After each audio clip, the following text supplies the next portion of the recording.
Listen up, because right now we're about to blow apart 15 motorcycle myths that most riders still believe in 2025, and honestly, some of this information might actually save your life.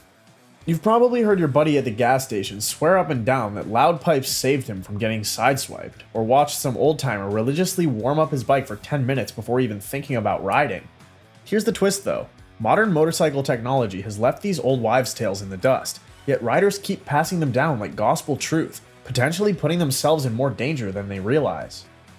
Myth number 15, you must warm up your bike for several minutes.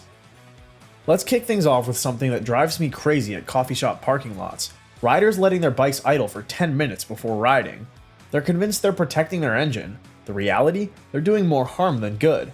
If you're riding anything made in the last 20 years with fuel injection, your bike's ECU automatically adjusts fueling and idle speed when cold, ensuring smooth running right from startup. The old carburetor days required warming up because cold engines would stumble without the choke engaged, but those days are ancient history. Modern multigrade oils like 10W40 flow readily from well below 0 degrees. Your engine is fully lubricated within seconds of startup, according to major oil manufacturers. The myth comes from straight weight mineral oils used before World War II. What you should actually do is start your bike, let it idle for 30 seconds maximum, then ride off gently. Keep revs moderate for the first few minutes. This allows critical clearance between pistons, cylinders, and valves to reach proper operating dimensions as everything heats up uniformly. Excessive idling doesn't benefit your engine because cooling systems rely on air movement. Without riding, you're just building unnecessary heat while wasting fuel and polluting. Before we get to the myth that's really going to grind your gears, smash that like button, hit that hype notification, and share this with your riding buddies. You'll see why in just a minute.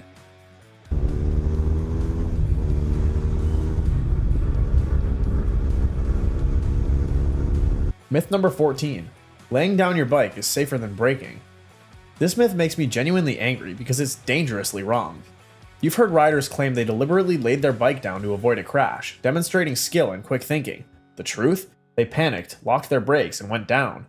This myth comes from when motorcycles had drum brakes requiring much longer stopping distances and tires that couldn't grip properly.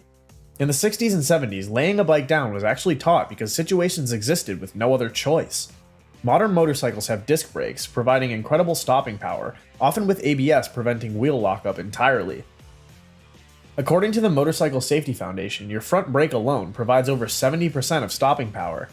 When upright and braking properly, you're using rubber on tarmac, which is dramatically more effective than plastic and metal sliding. If you have time to deliberately lay your bike down, you have time to brake harder. When sliding on your side, you've lost all steering ability and stopping power. Studies show keeping your bike upright stops you faster in 99% of situations.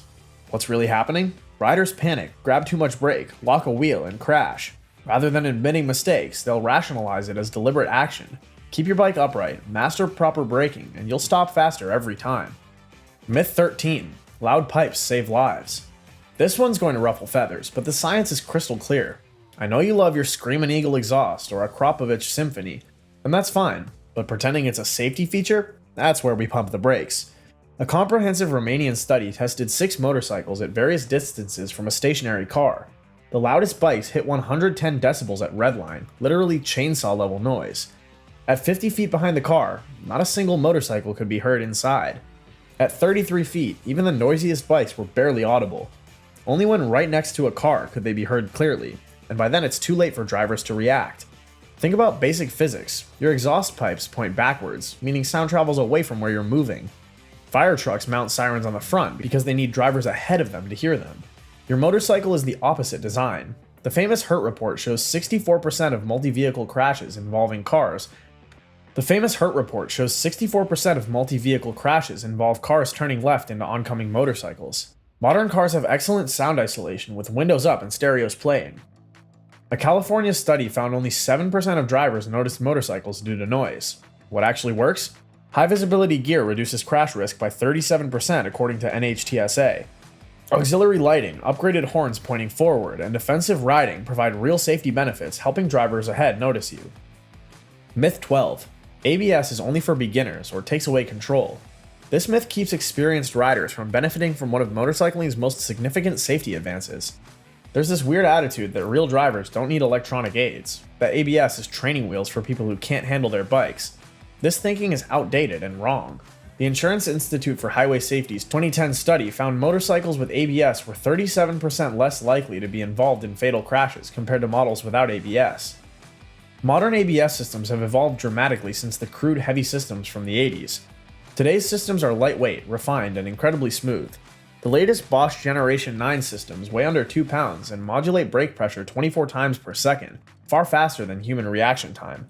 Sure, on perfect dry pavement, an exceptionally skilled rider might outbrake basic ABS by a small margin, but accidents don't happen in perfect conditions with riders fully prepared. They happen when you're surprised, roads are wet, there's gravel or oil, when conditions aren't ideal. That's when ABS saves lives. ABS doesn't take away control, it enhances it. When you grab too much brake without ABS, you lose steering and ability. With ABS, you maintain steering ability while braking maximally. For real-world conditions, this is invaluable and life-saving. Myth 11. You need premium fuel for better performance. Here's a myth that costs riders money every fill-up while providing zero benefits. Riders dutifully select premium fuel, convinced they're maximizing performance and showing their bike proper care. Most of the time, they're just burning money. Your motorcycle was designed to run on a specific octane rating listed in your owner's manual and usually on a sticker near your fuel cap. For most motorcycles on American roads, that's 87 octane, regular unleaded. Some high-compression sport bikes specify 91 or higher, but they're the exception. Octane measures fuel's resistance to pre-ignition and engine knock, not energy content or cleaning power. Higher compression engines need higher octane to prevent air-fuel mixture from igniting before the spark plug fires. If your bike was designed for regular fuel, premium doesn't make it run better, produce more power, or clean better. You're literally wasting money on expensive gasoline providing zero benefit. The flip side, if your motorcycle specifies premium fuel, you should absolutely use it. Running lower octane than recommended causes engine knock, essentially fuel igniting at the wrong times causing damaging pressure waves. Over time, this causes real engine damage. High compression engines, turbocharged motorcycles, and certain high-performance machines genuinely need higher octane to prevent knock.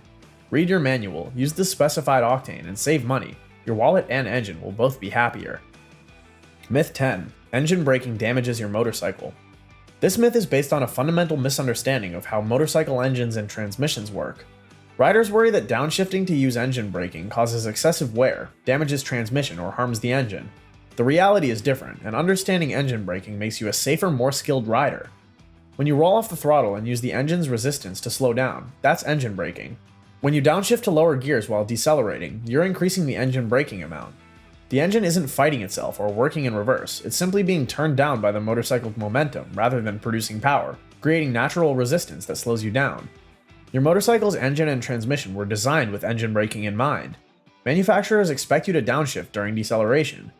Components are engineered to handle these forces without issue. In fact, engine braking is often easier on your drivetrain than constant heavy brake use because it distributes slowing work across multiple systems rather than stressing brake pads, rotors, and calipers alone. The key is proper technique. When downshifting for engine braking, match revs appropriately through blipping throttle or letting revs settle to match lower gear speed. Smoothly pulling the clutch, shifting down, and releasing the clutch gradually prevents harsh engagement from upsetting bike stability. Done correctly, engine braking is completely normal operation, causing no wear. Myth 9. You should always replace both tires at the same time. When you walk into any motorcycle shop needing a new tire, you'll probably hear someone suggest replacing the front simultaneously, even if it has decent tread. The reasoning sounds logical enough. Fresh matching tires provide consistent grip and handling characteristics. However, this advice often costs riders money unnecessarily and isn't supported by how tire wear actually works on motorcycles. Motorcycle tires wear at dramatically different rates depending on position. The rear tire bears more weight under acceleration, handles all power transfer from the engine, and consistently wears much faster than the front.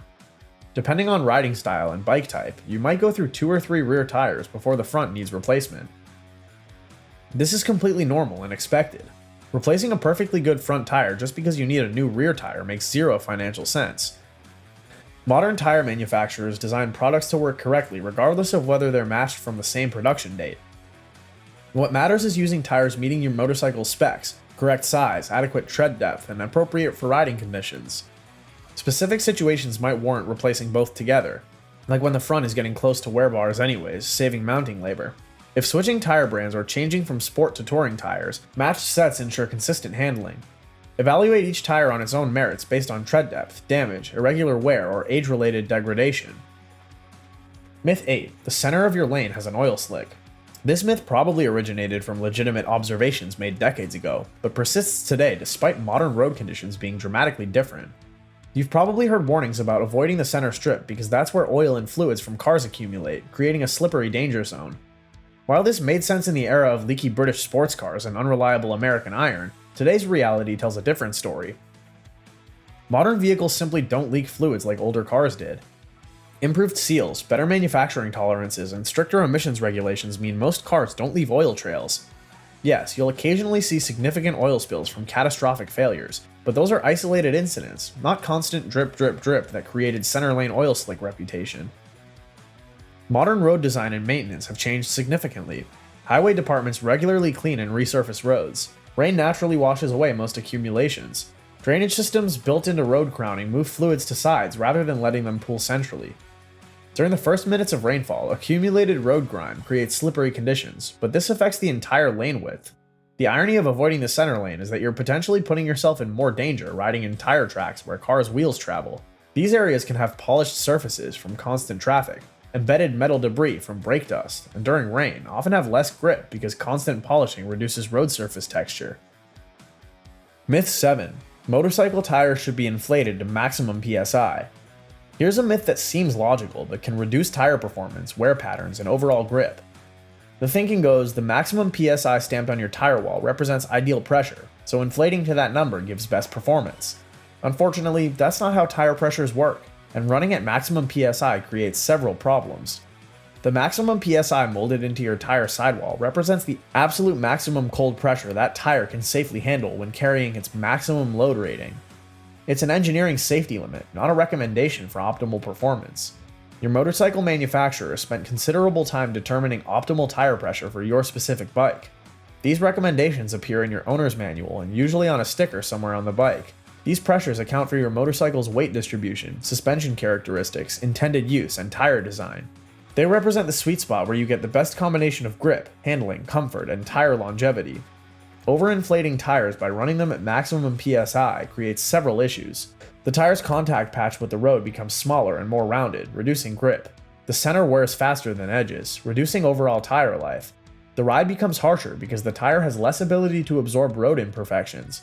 In wet conditions, the reduced contact patch means less tread working to disperse water, potentially increasing hydroplaning risk. Myth 6. Countersteering only works at high speeds. This myth is particularly dangerous because it prevents riders from understanding one of motorcycling's most fundamental control techniques. Many riders believe countersteering is some advanced technique only applying at highway speeds, while low-speed maneuvering requires different inputs. The truth is, countersteering is how all motorcycles turn at any speed above walking pace, and understanding this dramatically improves control and confidence. Let's get the physics straight. Countersteering means pushing forward on the handlebar on the side you want to turn toward. Push right, go right. Push left, go left. It sounds backwards, hence the name, but it's the only way to initiate turns on a single-track vehicle when you're moving faster than slow-speed balance maneuvers. This happens because pushing the handlebar momentarily steers the front wheel in the opposite direction, causing the motorcycle to lean toward the direction you want, and the lean is what actually turns the bike. Countersteering starts working at speeds as low as 15 or 20 miles per hour. Once you're at normal street speeds, countersteering is literally the only way to turn effectively. You're probably already doing it without conscious thought if you've been riding for any length of time. Your brain figured out correct inputs through practice, but you might not have been aware of what you were actually doing. Myth 5. Bigger bikes are harder to ride. This myth causes new riders unnecessary anxiety and keeps experienced riders from considering bikes that might actually suit them better. The assumption is straightforward. Bigger displacement equals more difficult to handle, heavier to manage, and more intimidating to ride. While there's a grain of truth buried here, the overall myth doesn't hold up when examining modern motorcycle design and actual riding dynamics. Engine displacement alone doesn't determine how easy or difficult a motorcycle is to ride. A modern 1200cc cruiser can be far easier to manage than a 600cc supersport bike. Power delivery, weight distribution, seat height, handlebar position, and overall ergonomics play much larger roles in determining how manageable a bike feels. A big touring bike with a low center of gravity and smooth power delivery might be easier for many riders than a twitchy lightweight sport bike with aggressive ergonomics. Physical size and weight matter more at very low speeds than once you're moving. Maneuvering a heavy bike through parking lots or executing tight U-turns requires different techniques than riding at street speeds.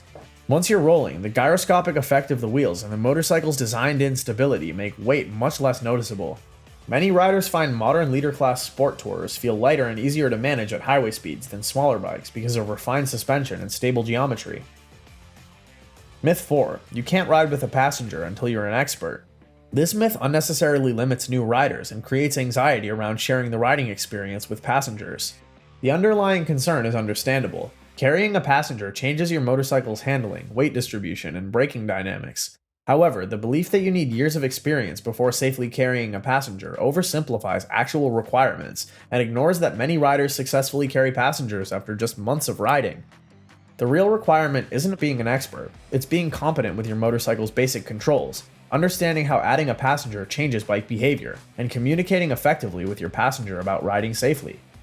Most experienced instructors suggest waiting until you're thoroughly comfortable with the controls, have a few months of regular riding experience, and have developed smooth, predictable riding habits. This might be 6 months for one rider and 3 months for another, depending on riding frequency and skill development speed. Carrying a passenger affects several dynamics. Increased weight means longer braking distances, so increase following distance and start braking earlier. Higher center of gravity makes the bike feel less stable initially, though you adapt quickly.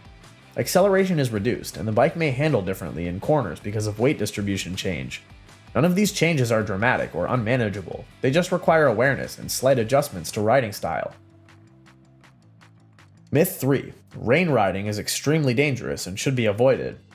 This myth keeps riders off their bikes whenever dark rain clouds appear and creates unnecessary anxiety about one of the most common riding conditions you'll encounter. Yes, rain changes motorcycle riding dynamics and requires technique adjustments. However, the belief that rain makes riding extremely dangerous or that experienced riders simply don't ride in rain misrepresents both actual risks and capabilities of modern motorcycles and tires. Modern motorcycle tires are engineered specifically to handle wet conditions. Tread patterns are designed to channel water away from the contact patch, and rubber compounds maintain grip when wet. Yes, available traction is reduced compared to dry conditions, but it's far from the terrifying grip loss this myth suggests. You're not riding on ice, you're riding on wet asphalt that still provides plenty of grip if you adjust riding style accordingly. The most dangerous part of rain riding is actually the first 10 to 15 minutes after rain starts falling. This initial period lifts oils, fluids, and accumulated road grime that then float on the water's surface, creating temporarily slippery conditions. Once rain has been falling steadily for 15 minutes or so, these contaminants wash away and traction actually improves significantly. Understanding this timing helps you make better decisions about seeking shelter versus continuing to ride. Myth 2. You must shift through every gear sequentially. This myth suggests you must always shift through first, second, third, fourth, and so on, never skipping gears whether accelerating or decelerating. While there are specific situations where sequential shifting makes sense, the rigid belief that you must never skip gears misunderstands how modern motorcycle transmissions work and limits your ability to respond appropriately to different riding situations. Your motorcycle's transmission can absolutely handle skipping gears when appropriate. The sequential nature of motorcycle gearboxes means you shift through the pattern one gear at a time, but nothing prevents you from clicking through multiple gears rapidly without releasing the clutch between each shift. Professional riders do this constantly. If you're slowing down for a stop sign and you're in 6th gear, there's no rule saying you must carefully downshift through 5th, 4th, 3rd, and 2nd. You can pull in the clutch and quickly shift down to 1st or 2nd for the stop, which is perfectly fine for your transmission. The confusion often comes from mixing up two different concepts: sequential shifting, which refers to gear pattern design, and the belief that you must use every gear for every speed change. During normal acceleration, you'll typically shift through gears in order because that's most effective for keeping the engine in its power band. But that's a riding technique choice, not a mechanical requirement. Myth 1. Motorcycle accidents are mostly unavoidable. Here's the myth I've saved for last because it might be most important to debunk. There's a fatalistic attitude in some riding circles that motorcycle accidents are simply inevitable, that eventually your number will come up regardless of skill or carefulness. This attitude not only discourages new riders, it also excuses lazy riding habits and prevents riders from taking responsibility for their own safety. The famous Hurt report found that in multiple vehicle motorcycle accidents, the other vehicle violated the motorcyclist's right-of-way 65% of the time. On the surface, this seems to support accidents being unavoidable. However, digging deeper reveals many of these accidents involved riders who were speeding, not visible due to poor lane positioning, or failing to ride defensively enough to avoid predictable driver errors. The majority of motorcycle accidents are actually preventable through proper training, defensive riding techniques, appropriate speed, and good decision making. Yes, there are truly unavoidable situations like cars suddenly crossing center lines, but these represent a small minority. Most crashes involve factors riders could have influenced through different choices. Consider the most common scenario: left-turning vehicles cutting across motorcyclists' paths. The car driver is legally at fault, but skilled defensive riders have multiple opportunities to avoid or minimize this crash through appropriate speeds, covered brakes, scanning for turning vehicles, maximum visibility positioning, and having escape plans.